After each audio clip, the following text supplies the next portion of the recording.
ভারত আমাদের প্রতিবেশী রাষ্ট্র। দীর্ঘ 54 বছরে ভারত আমাদের সাথে বন্ধুত্বের কোন আচরণ করে নাই। আমরা ভুলে যাই নাই। আমার বোন ফেলানিকে হত্যা করে কাঁথা ধরে ঝুলিয়ে রেখেছিল। আমার ভাই আপনার ফাহাদকে ফেনী নদীর পানির হিস্সার কথা বলার কারণে ছাত্রলীগ কর্তৃক তাকে পিটিয়ে হত্যা করা হয়েছিল। আমার ভাই শহীদ ওসমান হাদি, তাকে খুনি করার 24 ঘন্টার মধ্যে ভারতের খুনিরা আশ্রয় নিয়েছে। আমাদের দেশ থেকে খুনি হাসিনা বিদায় নেওয়ার পরে ভারতে আশ্রয় নিয়েছে। বাংলাদেশের যত অরাজকতা আছে, অরাজকতার পেছনে যত সন্ত্রাসী খুনি, সবাই ভারতে আশ্রয় পায়। সুতরাং এর থেকে প্রমাণিত ভারত আমাদের বন্ধু রাষ্ট্র নয়। ভারতের আধিপত্যবাদের বিরুদ্ধে সংগ্রামী ওসমান হাদি যেভাবে বুক চিতিয়ে লড়াই করেছেন, আমাদের লড়াই এবং সংগ্রাম চলছে, চলবে ইনশাআল্লাহ।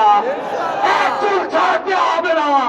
ভারতীয় আধিপত্যবাদের গোলামি চিনচির আমরা আমার কড়াই পড়াতে দেব না।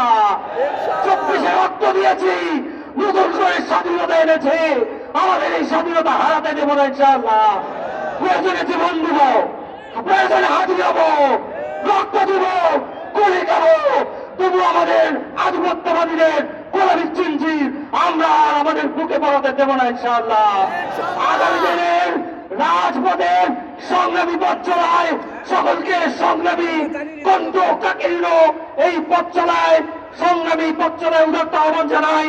আর আজকের এই সমাবেশ থেকে বলছি, শাহবাগ, যেই শাহবাগকে ধারণ করে ভারতীয় আধিপত্যবাদীর যে কালচারাল আধিপত্যবাদ আমাদের উপরে চাপিয়ে দেওয়া হয়েছিল, আমরা এই শাহবাগ চত্বরের নামের পরিবর্তে শহীদ ওসমান হাদি চত্বর ঘোষণা করছি।